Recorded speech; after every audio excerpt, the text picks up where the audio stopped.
Welcome to Wicked Appetite. This is Finley Brown. I mean, And she, it's funny. she's Finley Brown. She's Heidi Stark. And this is what happens when you get two dark romance authors who also have a love of food and meet each other on MasterChef. Clearly, I don't even know who I am today, so that's a good start. And I actually am probably kicking this off in the right way, given what a shit show this episode of MasterChef season 16 was. It was a total shit show. I feel like I've watched probably every season of this show over the years, and this was one of the ones where I was like, what is happening? How did you feel about it? I felt like whenever I've watched this show in the past, eggs always stump everybody because the Mm-hmm. timing on a perfectly cooked egg is so exact almost, and it's so hard to get technically right. It's such a simple ingredient, but technically it can be very difficult. And this is where I start to see differences between the format of MasterChef Australia and MasterChef USA. So I do distinctly remember watching a fairly recent season of MasterChef Australia, and they did a mystery box, and I believe that who's now in a judging role, you know, put it was like two ingredients, and people were doing these amazing things with eggs, but they have 90 minutes. They get a lot of training and coaching, and I think here it was we'll get into it, but watch Gordon do something and suddenly run off and execute in 45 minutes. It's just a different level of stress and pressure and maybe less focus on the technique that any technique that takes more than a couple of minutes. Yeah, well, you had two difficult things. You had the perfect cook on a poached egg, and then you had a hollandaise sauce, which is not an easy sauce and can break and can turn into scrambled eggs if you're not care. I mean, there's a lot of things that can go Well, we wrong. should probably tell the listeners, in case they Oh, haven't seen the episode, what the challenge is. We're really good at this, you can tell. But okay, so this was the first mystery box challenge of the yes. competition. And, sometimes mystery boxes have live creatures walking out of them, like lobsters and things, or, a variety of different options. This time it was just a carton of eggs. And so the challenge for this, it wasn't create whatever egg dish you wanted. Specifically was to create eggs Benedict, which is why we're talking about poached eggs and hollandaise. And so everyone was able to put their own spin on it and encouraged to use their heritage and culture to create Yes. a dish. Yes. So just to flash back to last time, Aishu had won the challenge with her Yep. savory donuts, and so this week she has the immunity pin, so she'll be watching the whole challenge from the balcony. Plus, she gets to hand out a disadvantage. Finley, why don't you tell the audience what the disadvantage was? The disadvantage was a tiny whisk as compared to a big balloon whisk. So it was definitely going to be more challenging. They were going to have to whisk it faster and harder. They weren't going to get as much air put into their sauce as you would with a bigger whisk. So, yeah. I believe that this was a similar challenge to one that was handed out in the season where they did the generations on MasterChef, because I remember people having to whip something together, maybe a meringue or something without the Yeah. same. Someone else had like a KitchenAid or something, but this was Yes. whisk versus whisk. I saw some comments on Reddit that these whisks weren't even really that tiny. What do you think? Uh, I mean, I think it's when you're the one whisking, it looked probably tinier than the big one. So, And I actually did make a funny comment to Nico about that. I didn't know how to take it. In that sense as well. So Aishu did pick Team Europe. She said she was going to take out some threats. Europe obviously being a strong team, so she wanted to disadvantage them as much as possible. She did later say she gave it to the fittest team, saying they're going to have to make up for it with their arm strength. yeah. But in any case, Europe had a tiny whisk to use each, and everyone else had a regular balloon whisk. So we got to see Gordon demonstrate cooking for the first time, which was pretty cool, yeah. Yeah, no, and it made me think like he obviously was using Scottish roots with Scottish lobster. And it made me think of like, oh my gosh, what would I done after watching him do something like that had I made it on and gotten an apron? I was a little worried. I was like, And oh, how French was his? Sorry, how Scottish was his French croissant with? What did he put? Caviar with lobster. yeah, That if sounded he had a fancy. potato scone on there, I would have been really impressed, but time would be of the essence. And it looked really good to me. I know people like to make fun of the way he does eggs in general. Obviously, poached is a little bit different from the feedback he gets on his scrambled ones, but I thought that the dish looked incredible and I was very hungry watching it. Yes, I agree. All right. So I don't even know how to describe this other than complete chaos and kind of a disaster. I have never seen so many, like, if we thought that Nora was frazzled in last week's episode, everyone looked completely frazzled, even the Yeah. people who did quite well this episode. Not that there were many of them, but did you find the same thing? Like, everyone was just kind of like very overwhelmed by Eggs Benedict. I think, and I think it comes down to it's a technical dish. So you can't really fake your way through a hollandaise sauce. It's Yeah. either going to be correct or it's not going to be correct. Where I think some other dishes you maybe have some wiggle room to. And then same with the poached egg. Your egg's either going to not be cooked like the whites completely or the yolk's going to start to go hard. And you've got a very thin, tiny margin. So I think that did throw everybody. I think this was definitely a technical test and to see who knew their stuff. And it was nerve-wracking. Fair enough. Okay, well, do you want to do the first one, Shompa? Okay, so we'll start with the top four. So we pick one from each team. So Shompa representing Asia Pacific. She did a malai curry eggs Benedict with a curry hollandaise served on pori bread. And she made her own bread, which I think she was, that I could tell of the people they featured, the only one to actually make their own bread. Am I correct? Or Yes. did we see somebody else? I believe it was just her. I thought it looked so delicious while it was cooking. Her protein was shrimp, which I thought was innovative. Yes, I thought her yes. dish sounded amazing. I sent her a message to tell her that I would have eaten that. Like, if that was on a menu, I would have ordered that in a heartbeat. Me too. I agree. I think she like was on redemption from the week before. So she was going to come out very strong and she did. She came out strong. Gordon praised the risk of incorporating the curry and making the bread and said it was a great effort. And there was a risk in doing that. So she didn't hold back. Yeah. Tiffany called the hollandaise the star of the night. So Wow. that was awesome. And Joe said incredibly balanced and delicate. And she definitely deserved to win for Asia Pacific. Her dish looked amazing. Yes, and I thought the same. I thought very, very well deserved.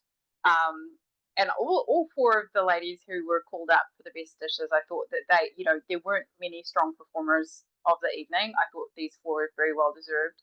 Yes. The second person we had was Basha from Team Europe.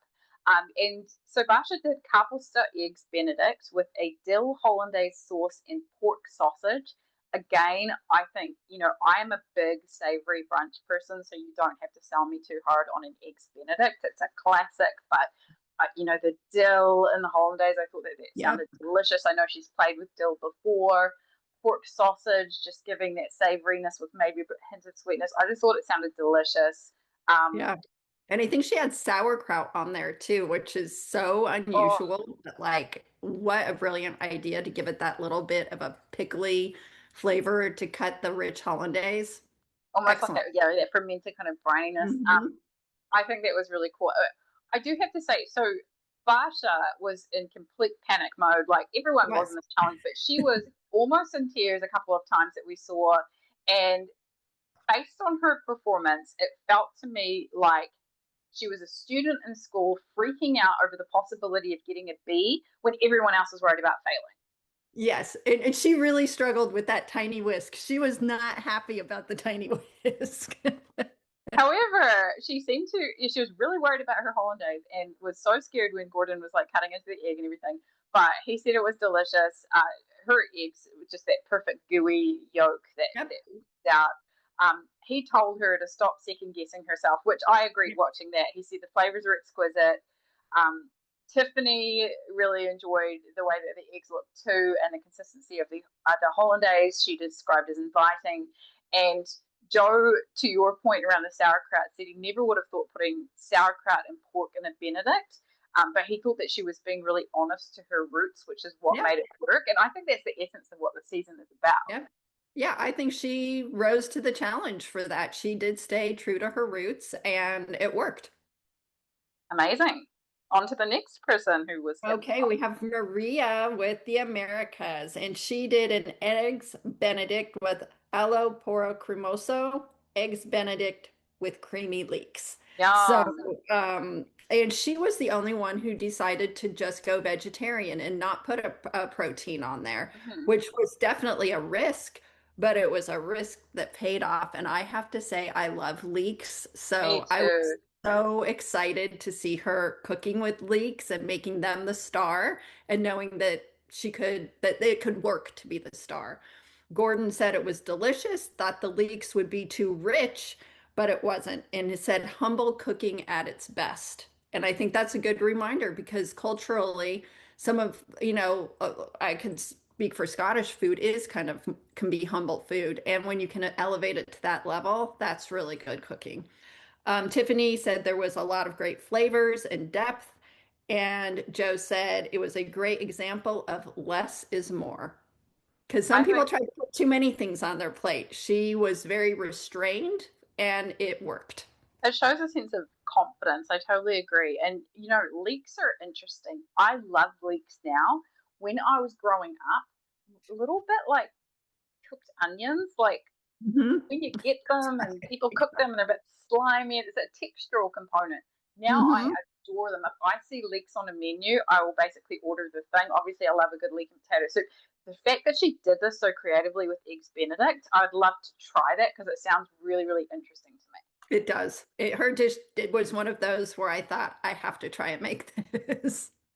100%.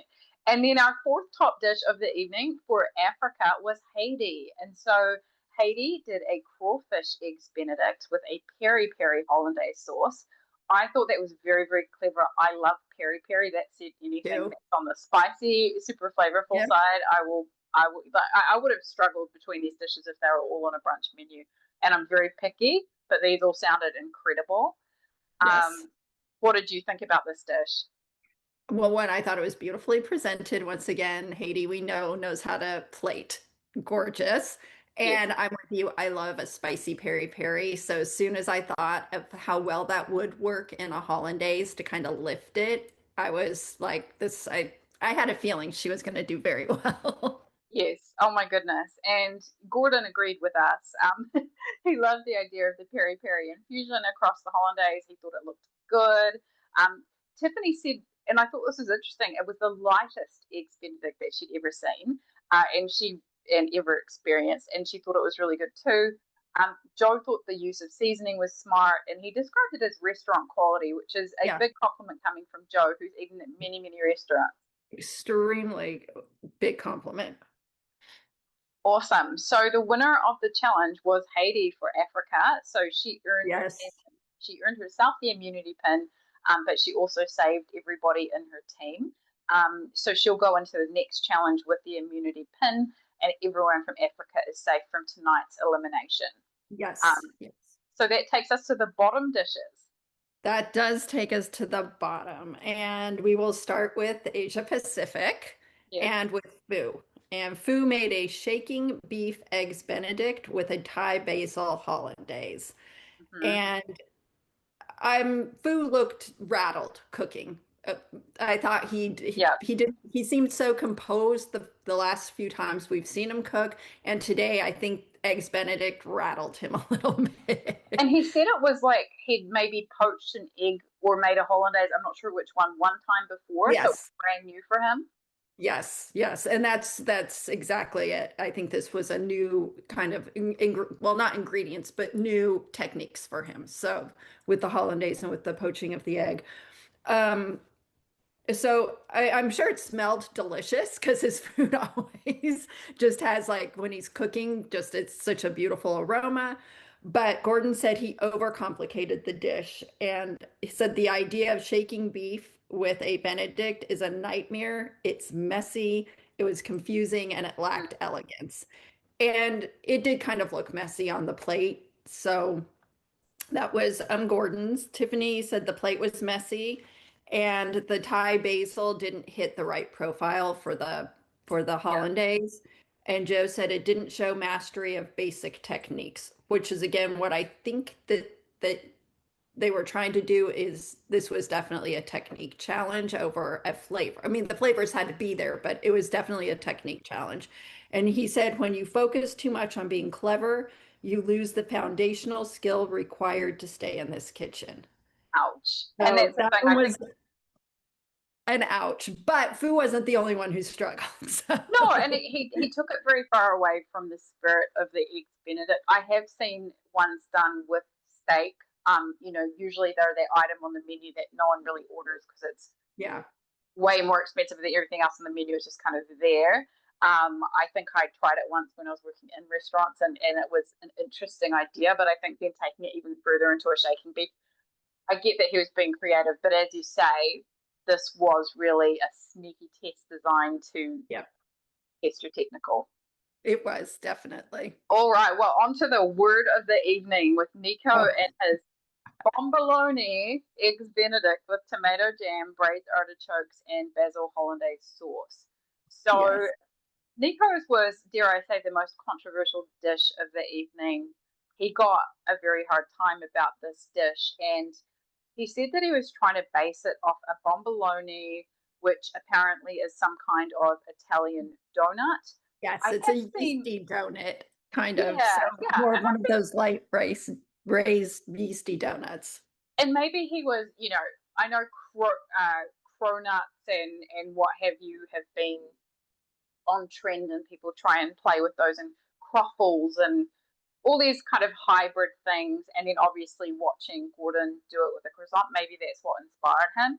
But this is one of those ideas that fell very, very flat across the board and kind of earned Nico a bit of a reputation for being a donut, as Gordon likes to say. Um, Gordon said it looked like a mess, that it was rushed and unfinished. He's kind of like, what are you doing?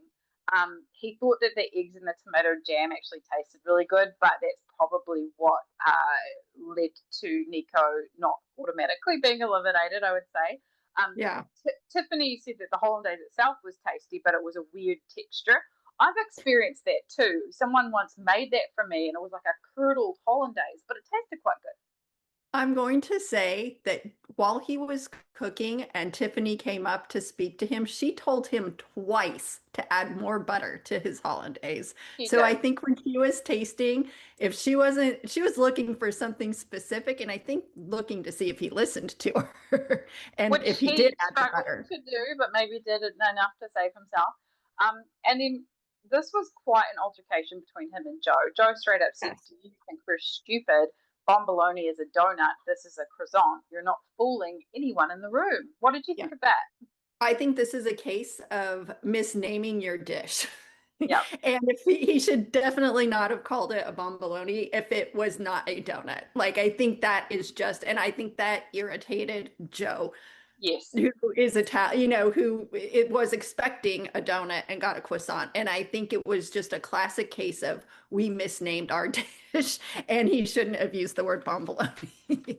I wouldn't mess with Italian verbiage around Joe Bastianich. I just Yeah, wouldn't. no, exactly. I think the fact that he called it that bothered Joe more than the actual dish did. I Than what think he you're was. right. So, yes, so that was Nico. And so going on, we're going to Camilo from the Americas, and he did an eggs Benedict torta with chorizo beans, which I'm going to say right off the bat, I thought what probably could work. I mean, if you're Yes. going to have to incorporate, like do an eggs Benedict with South American flavors, Mexican flavors, maybe this is exactly, what I would think of. But Gordon said visually it looked unappetizing. He described it as a heavy, messy hangover cure and that he lost a lot. And I will say one of Camilo's eggs fell off his dish and broke. So he was kind of already at a loss with the eggs and the poaching of the eggs. Yes. Tiffany said the egg was blown out and couldn't see the poach under all the heavy beans and chorizo, and refinement wasn't there. And then Joe just said the technique was missing and the beans lacked that punch of flavor and that the hollandaise split. So he definitely just had a lot of technical errors. Yeah, that definitely was a tricky one, and Gordon saying it was one of the most unappetizing eggs Benedict he's ever seen is um, not a compliment. I felt really bad for him because it looked like it tasted good. It was just like very, very messy plating. And if it had been a Wednesday night meal at home with the family, like I don't think that they would have minded because the flavors were there. But Exactly. we're in a Exactly. competition. Exactly. So each of them struggled. It felt like, you know, I feel like for Fu and Nico, it was more like the conceptualization of the dish. With Camilo, I think it was more the execution. But this was the first real, well, second if we count Band-Aid Gate, of course, how could I forget? This is the second elimination of the competition, and unfortunately, Camilo was chosen to go home. Yes. So the way that Gordon summed it up, he said that tonight the entire dish felt a million miles away from the challenge. So Camilo, I thought his parting words were really great. He said he felt disappointed, but he really thought that the opportunity to be on MasterChef was amazing, and that he came to MasterChef on a dare from his daughter, which is so cool, and it Yes. became so much more than that. And he said it made him proud to be Latin American, getting to represent the Americas and specifically Mexican culture. So I don't think that this is the end of Camilo's cooking journey by any means.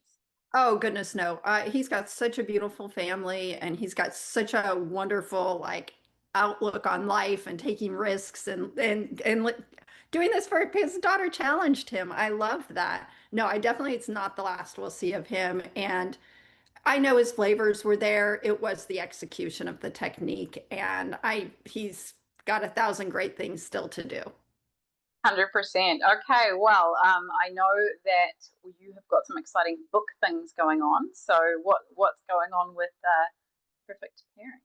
The perfect pairing is getting ready to go out to some ARC readers, which are some advanced readers. So it's this is a fun project. I've had a lot of fun writing it. And I say it's loosely based on a cooking competition, and it's very loosely based because it is a stalker romance. So Okay. it's a great setting. And I'm actually, it's fun because I made it on a private island, and the island is actually an island from a book that is one of my different series called Circle of Kings. So it's an island that Wow. is mentioned in different books. So I just kind of re-brought it back for this cooking competition. I love that using the same universe in different books. I think that's really clever, Yeah, and I love readers it too. love that.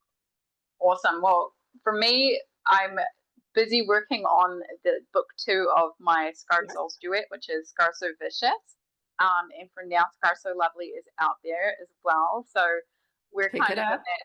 You're not too far behind where I was a couple of weeks ago. Yes. So it's always exciting releasing new ones. Okay, and now the way that we like to wrap these up, who is your rose going to? Oh, okay. Let's see. Ooh. I think my rose is going to Shompa. I love a redemption. I love Yes. that she went from the bottom straight to the top because I know she had it in her. I know she is an amazing cook. So I am going to give Shompa my rose for like an absolute great comeback. Me What too. about you? I picked Shompa as well, and Okay. similar reason. I thought not just the comeback, but the fact that she was able to take a classic French dish and turn it into something that had that Bengali background to it, like just being brave enough to choose shrimp, putting a curry infusion in there in the hollandaise.